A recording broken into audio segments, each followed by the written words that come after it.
Susan, take us back to the first moment when you learned that they wanted you to play Bette Davis. Well, this project had an interesting genesis because Ryan brought it to me a number of years ago as a film. And at that time, I guess it was the fifth or sixth project that I'd been asked to play Bette Davis, including a play. And when I read the script, the short script, I just felt that it was kind of a one-joke project, because except for the last line, which was, you mean all this time we could have been friends, and then he got busy directing something else, and it kind of went to somebody else to direct, and then it didn't happen, and they couldn't find the context for it. And then he came to me and he said, all right, I think we want to do it as a series, and that would give us the opportunity to really contextualize it in Hollywood. What was going on in Hollywood at that time? Have things changed for women? Has aging in Hollywood become any easier? Let's ask those questions. And then, of course, this imperative he had to hire half of them directed by women and to really do this amazing thing with the crew. And so that really sparked my interest. But still, I didn't have any idea what the scripts were. And I talked to Jess, who'd worked with him before, and she said, well, he's really excited about it, and that's a very good sign. And of course, to be able to, work, you don't get to work with very many women. I've done, Tammy and the one with Goldie. A few times I've worked really one-on-one with a woman, but not that often. Julia, stepmom.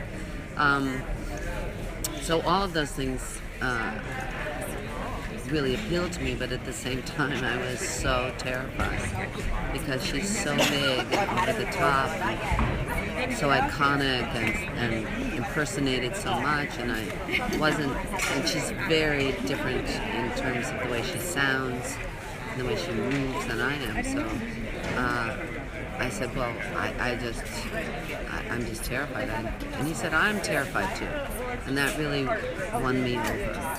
And I said, well, I'll need a dialect coach.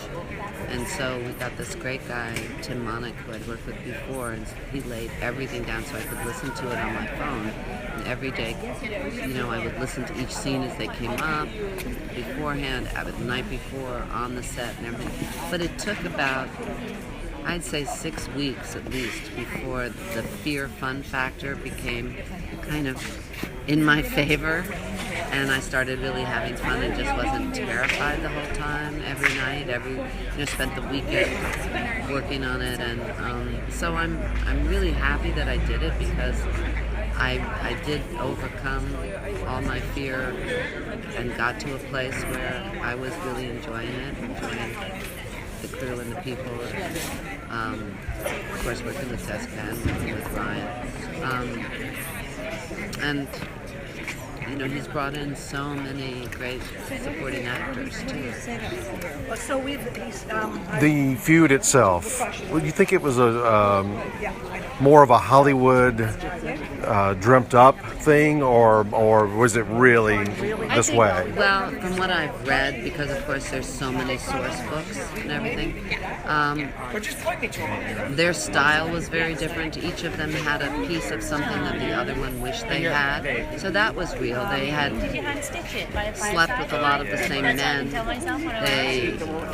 They certainly were encouraged to be enemies. The studio and the gossip columnists and everyone really fanned the flames of unrest because it was a way to control them, make sure that they didn't become too powerful. So I think that part of it was something that existed naturally.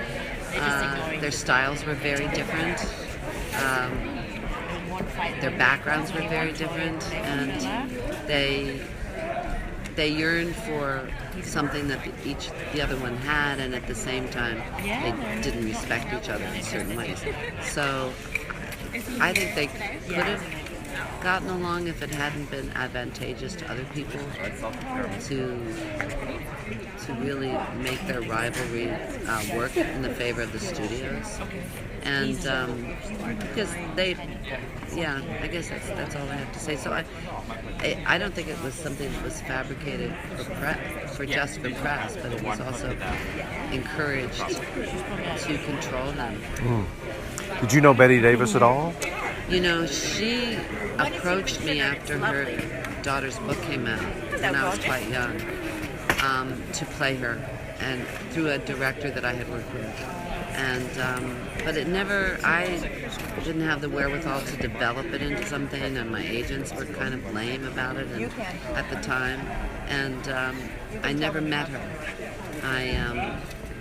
But I had, as I said, strangely been offered so many different scripts that had to do with different aspects of her life, because she had a wild life. And I remember when we were talking about that, when she called me, I didn't realize that she took on the studios at 25. I mean, she was young when she had the balls to do that, But I found myself in reading her interviews often things that I've said in interviews. So I think philosophically and kind of personality-wise, maybe I'm closer to her than I had thought before I started watching her interviews. And I don't smoke constantly, and my kids don't hate me.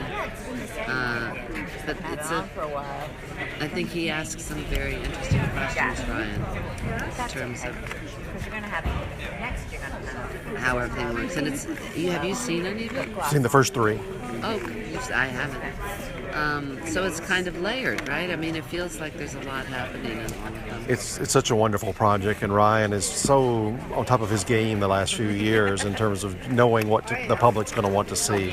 Well, he loves these gals and loves this period, and he can do Bette Davis and he can do Joan Crawford, and he's the minutia of it, I think, is even much more up his alley than the OJ thing, for instance.